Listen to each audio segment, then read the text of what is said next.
I couldn't stand the thought of being stuck with a woman whose big pregnant belly made me feel like I'd have to raise the child alone. The sight of her at 9 months pregnant filled me with disgust. A cruel smile spread across his face as he looked forward to this day. Knowing this would happen, I quickly went to my room and came back with some papers. I handed the divorce papers to Brian. He looked shocked and said, "What the hell? What's this all of a sudden?" I replied, "This was your idea. Now sign it quickly. I'll submit it tomorrow." His face turned red with anger as my words hit him hard. "Watch closely," I said. "I'll make you regret how you've treated me." My name is Linda. I'm a 27-year-old housewife.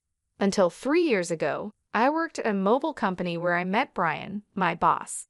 I was 25 then, and it didn't take long for us to fall in love and get married.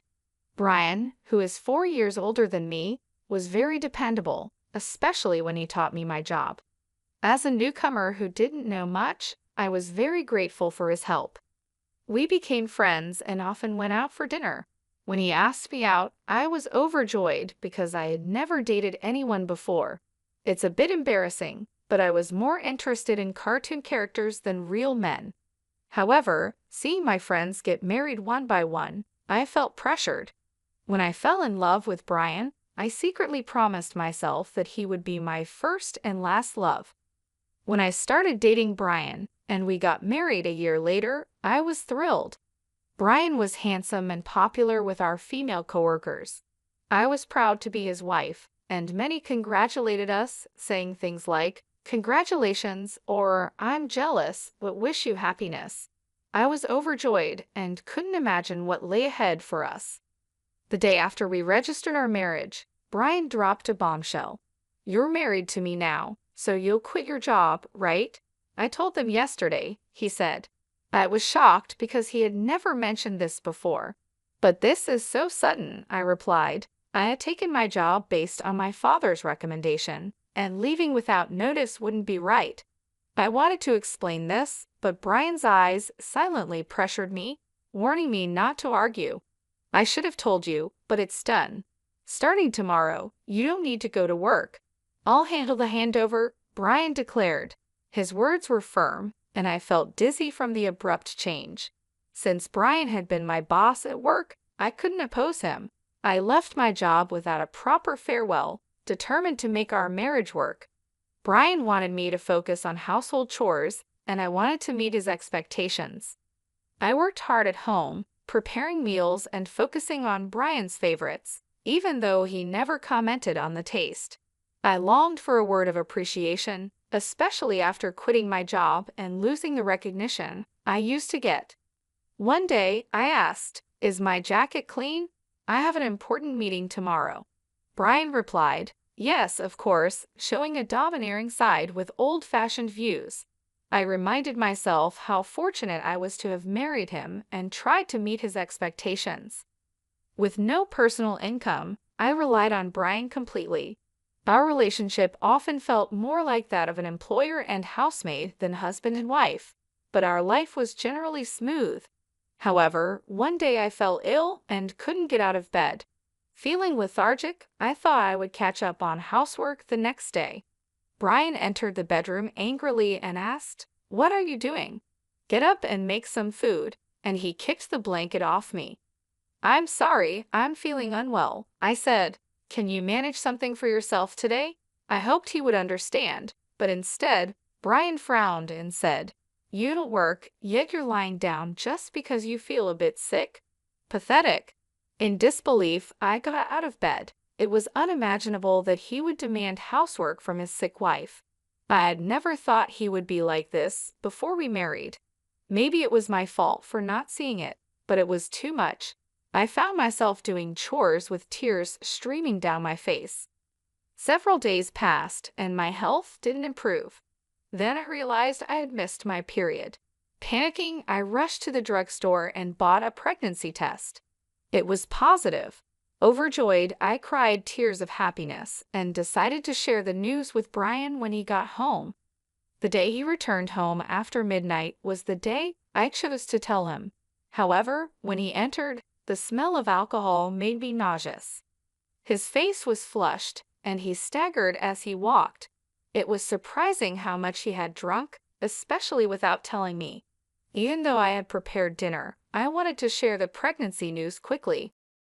I haven't been to the doctor yet, so it's not confirmed, I began, eager to share our happiness. But Brian's face darkened. A child? What have you done? He said in a tone unlike anything I'd heard before. I don't want a child. Damn, this is the worst. If you're going to have it, raise it yourself. His harsh words shocked me. He rudely stripped off his clothes and headed to the bathroom. It was unbelievable. I couldn't understand why he would make such irresponsible comments about our baby instead of being happy. The joy I had felt moments ago was replaced with deep sorrow. Why would he say such things? He had never mentioned not wanting children before. We hadn't even been using contraception, so I naturally thought we both wanted kids. As I ironed Brian's jacket and was about to take his shirt to the washroom, I felt a deep sadness. I noticed something else. What's this? A piece of paper had fallen out of Brian's dress shirt pocket. It was a receipt.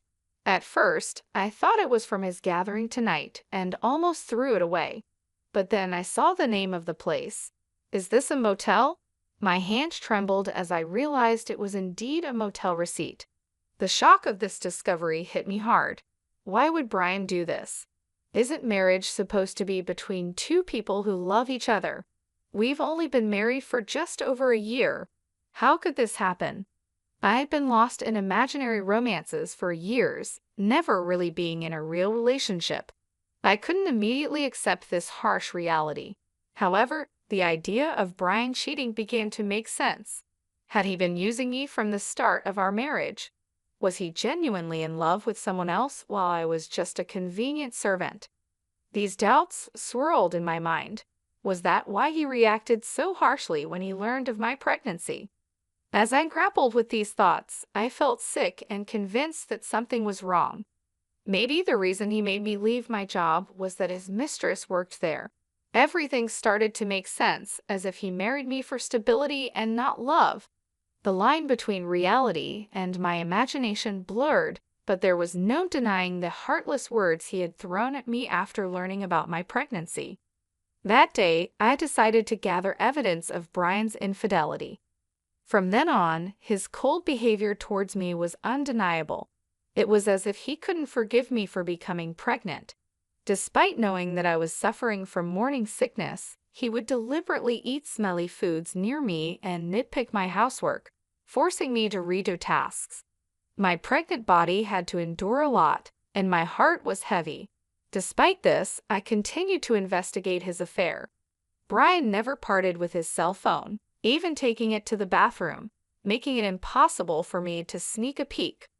When I secretly entered Brian's room, it was neat and tidy with nothing incriminating in sight. He was meticulous at work, and his desk was always in perfect order.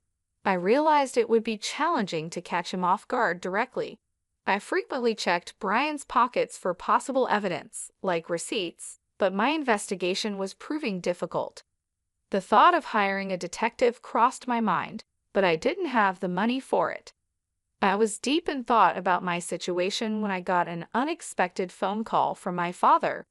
He rarely called, so I was surprised. "Hello, it's me, your dad. How are you?" he asked. Considering his busy schedule, I was curious. "Dad, what's going on? Aren't you busy with work?" "My employees have been doing well, so I'm not that busy," he explained. My father, the CEO of a company in England, had always been a workaholic. I didn't have many childhood memories of playing with him, but I respected his dedication to his job. His unexpected call left me curious about the purpose. "So, what's happening?" I asked, waiting for his response. He then revealed a shocking truth. "Is that really true?" I asked in disbelief. "Yes, he's not the type to lie. I want you to believe me," my father reassured me. Initially in shock and unable to respond, as the pieces of the puzzle fell into place, I felt a sense of relief. "Thank you, Dad. I'll do my best," I told him with gratitude before hanging up. My research was finally paying off, and I couldn't help but feel elated. However, the newfound knowledge also stirred up feelings of anger and frustration due to the ongoing tension between Brian and me. Brian continued to be distant even though I was pregnant. Each time he acted this way, I harbored a deep hatred towards him. Months passed, and our relationship remained strained. Eventually, an event occurred that shattered our life. At 9 months pregnant, I was always cautious around Brian, living in constant apprehension. I tried to avoid crossing paths with him, leading a quiet and stifled life. One day, I served dinner as usual. When Brian returned home, we sat at the dining table. As I quietly ate, Brian suddenly slammed his fork down. "What is this? It's tasteless," he exclaimed, throwing the food I had prepared onto the floor. Baffled by his outburst, I tried to comprehend the situation. The anger at having the meal I had cooked discarded before me began to well up inside. "I've been contemplating this for some time, but recently you've been complaining about the taste of the meals I prepare," Brian criticized. While it was true that since becoming pregnant, I had been using less seasoning to make healthier meals, this was only a temporary measure until the baby's birth. If he found the food bland, he could have simply added some salt himself. Why did he have to throw the meal on the floor? I was about to complain when Brian sneered and said hurtful words. "I don't want a woman with a belly like a monster. You'll have to raise the kid by yourself." His eyes were filled with malice, and a cruel smile spread across his face. I had always feared this day might come, even though I hoped for a different outcome. Quickly, I went to my room, grabbed a document, and returned to Brian. "Here are the divorce papers," I said, thrusting the documents in front of him. Brian's face twisted in shock as he stammered, "What the hell? What's this all of a sudden? It was your idea. Now sign it quickly." "I'll submit it tomorrow," I responded. I had been thinking about divorce since I started suspecting Brian's infidelity. But with a baby on the way, I wasn't sure if I could support myself. Now, I had a different plan in mind. My resolve seemed to provoke Brian. His face turned red with anger. "Just watch. I will make you regret every moment you looked down on me and controlled me. Do you think you can survive without me? You have a baby to care for, and you'll regret it," he said. I stayed determined and unshaken. "I'll be fine. Don't worry about me," I assured him. Irritated by my determination, he snatched the divorce papers and began to fill them out.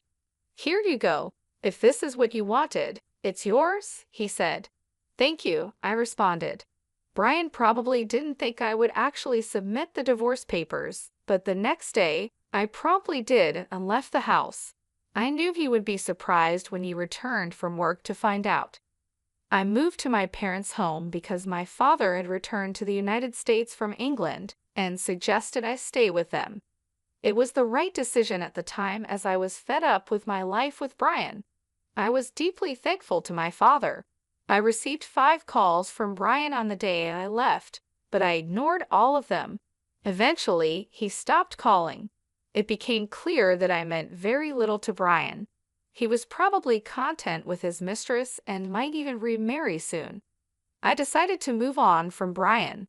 5 months passed, and I had a baby who was born safely. I was now living happily with my parents and the baby. While I was enjoying this peaceful life, Brian called again.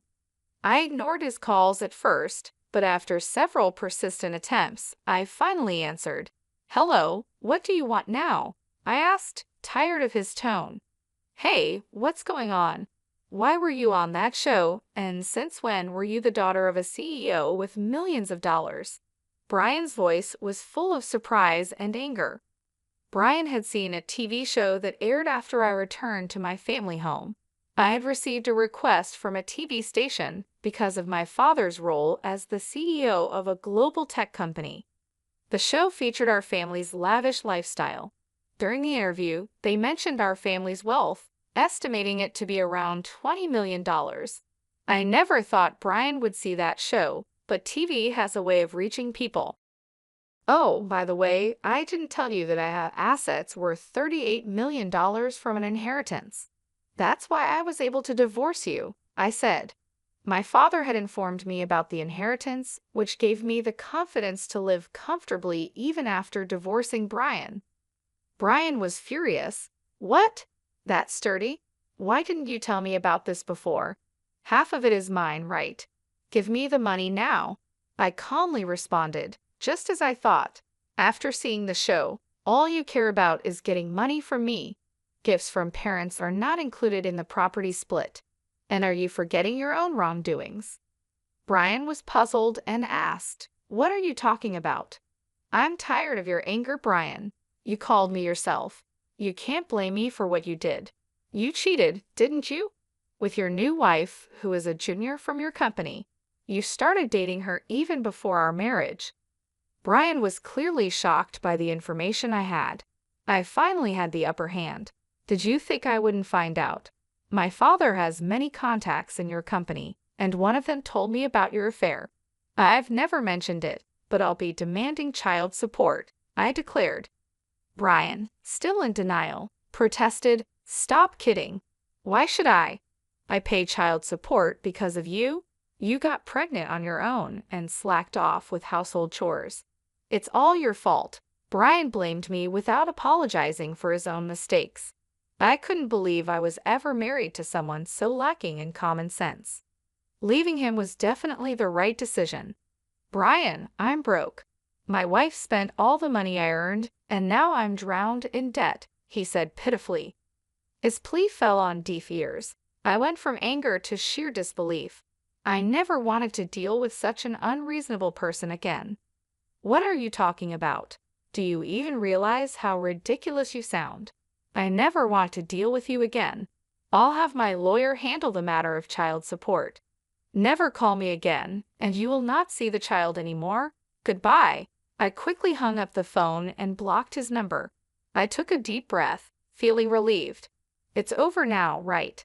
No more calls from Brian, I thought. Just then, I heard my baby crying from the other room and rushed to soothe him. It turned out Brian started paying child support every month. According to a former colleague, Brian said his new wife was a big spender, and he had to cover their expenses with debts. Because of this, Brian had tried to get a share of my inheritance by calling me. However, he didn't get a penny from me and now had expenses greater than his income. He was struggling, either because things were going badly or he couldn't stand being looked down upon by his colleagues. He even started job hunting only after leaving his current company, forcing him into a life of poverty. Hearing this from a colleague didn't move me at all. I thought he deserved all the hardships. The harsh words and cold behavior he showed me will never fade from my memory. I hope he gets what he deserves. On the other hand, I'm enjoying parenthood with my parents. I think I'll lead a comfortable life without financial worries. Since my father mentioned passing on the company to me, I'm all geared up to work. After all, I am my hardworking father's daughter.